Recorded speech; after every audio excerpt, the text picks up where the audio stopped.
Éducation des enfants, de la jeunesse, des familles. Je crois aujourd'hui que c'est la famille qui a besoin d'éducation tout particulièrement. Mais si la famille n'a rien reçu, comment voulez-vous qu'il va donner quelque chose à cette jeunesse, à ses enfants? On donne rien du tout, sauf la haine, la médisance, la jalousie, l'incompréhension, la curiosité diabolique. Regardez la fille de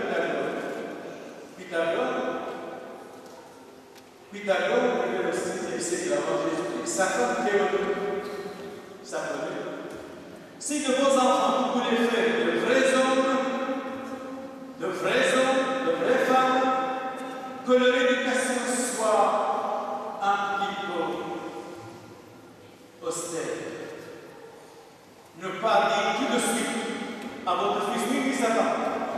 Alors, à ce moment-là, vous êtes ennemi de vos enfants. Tout de suite, vous devez obtenir ça immédiatement. Que leur éducation soit tout petit peu austère, qu'ils supportent le froid, le chaud, la soif, même de temps en temps, la famine. De temps en temps, bien sûr. Une bonne éducation,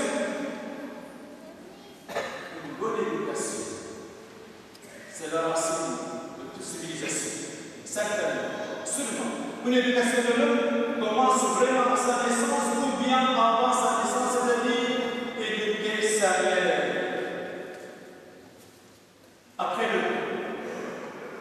Voyez-vous par exemple, c'est un révolutionnaire français Danton qui est décapité en 1794. Après le temps, Danton disait l'éducation est le premier besoin du peuple. Je ne dis pas qu'il était un homme extraordinaire, mais il est un homme courageux avec ses idées, ses pensées. Après le plan, l'éducation est le premier besoin du peuple.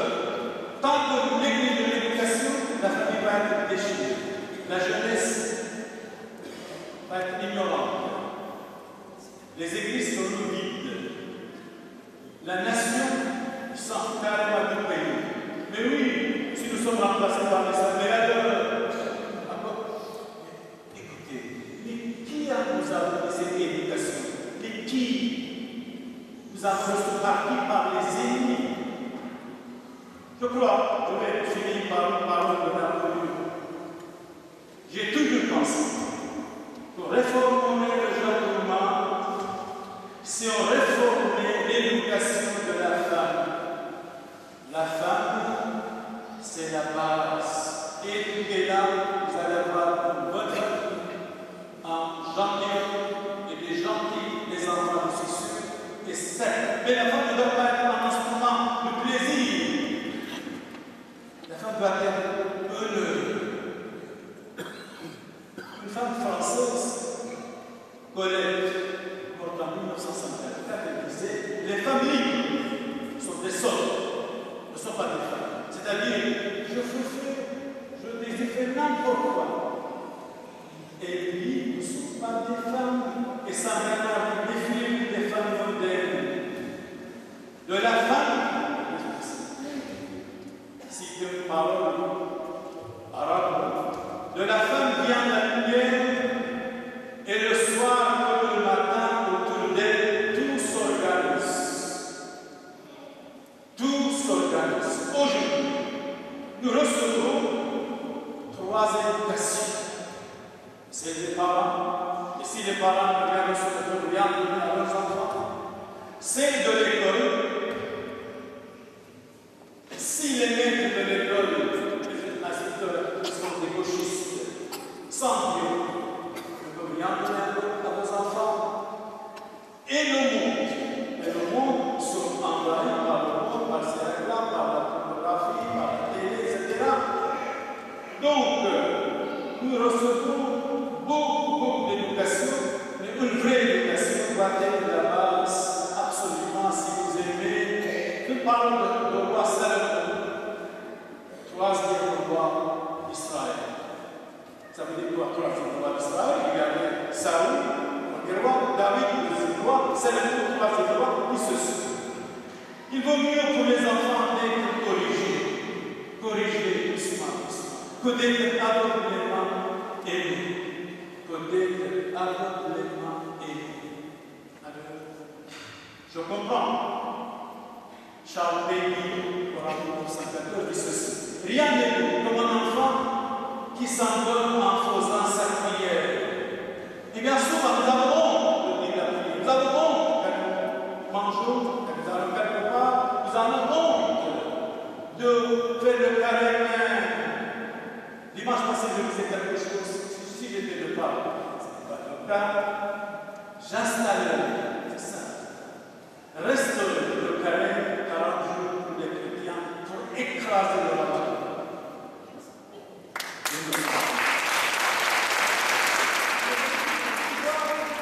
Ils ont parlé de carême. Il y a des milliers de catholiques qui sont capables de jeûner, je suis sûr, et certains ce qui n'empêche pas le mal de favoriser, disait Cicéron.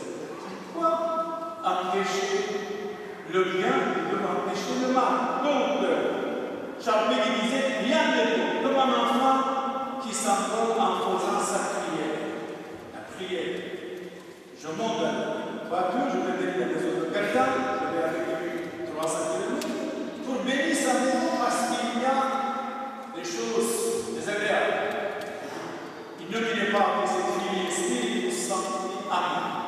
Et le monsieur me regarde et dit, il y a quelque chose. Non, non, absolument pas. Il dit, écoutez, nous sommes habitués. Il dit, non, vous êtes habitués. Personne ne vous a expliqué, personne ne vous a éduqué. Aujourd'hui, on là, c'est vrai, de la jeunesse. Mais la jeunesse, personne ne lui donne quelque chose de vrai. C'est normal que les églises sont vides. Éduquez-les, vous allez voir, vous avez une jeunesse comme ça. Et si nous sommes pas bien éduqués, bien formés, c'est normal qu'ils resteront indifférents complètement. Nous avons terminé notre menu avec une parole d'Alphonse de Lamartine. En 1869, il disait ceci.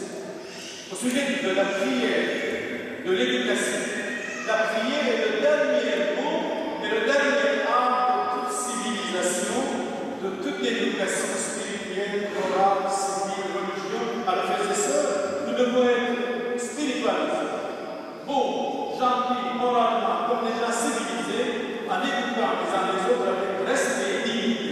Je vous remercie pour votre écoute et pour votre compréhension de la parole de Christ. Priez afin de ne pas entrer en tentation et délivrer du mal. Le mal existe comme le bien. Délivrer du mal, Jésus a dit lui-même dans notre Père. Que le bien nous domine, que le bien nous domine, que l'éducation, vraie éducation, pour la jeunesse, pour les familles, pour nous tous, en changeant notre vie dans le bien, pour le bien. Merci à tous. Amen.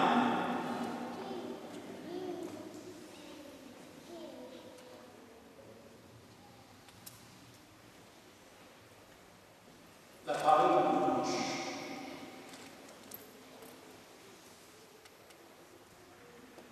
Le pape Clément XIV, mort en 1774, 247 pape dit au sujet de l'éducation. On devient tout ou rien selon l'éducation que l'on reçoit. Rien n'est impossible à l'éducation, elle fait danser les os. Un grand point de l'éducation, c'est de prêcher l'exemple de la famille, de la jeunesse. Jésus disait, allez dans